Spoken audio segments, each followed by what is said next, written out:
Hello viewer, কেমন আছেন সবাই? আশা করি সবাই ভালো আছেন।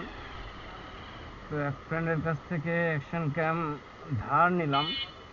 তো যা বুঝলাম যে কথায় কথায় আমার এই ফোন দিয়ে করা ভিডিওর রিলসগুলো দেখে সে বলছে যে ক্যামেরা কেন একটা। আমি বললাম যে আমি টেস্ট না করে আসলে কোনো ক্যামেরা কিনতে চাচ্ছি না। হুম, তো যার ফলে ক্যামেরার পরবর্তীতে কেনা হয় নাই। তো এখন আজকে ও আমাকে দিল, আমি একটু ট্রাই করি যে কোন অ্যাঙ্গেলে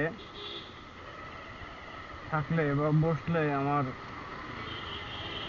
আছে। এই সোজা চলে যাব দিয়ে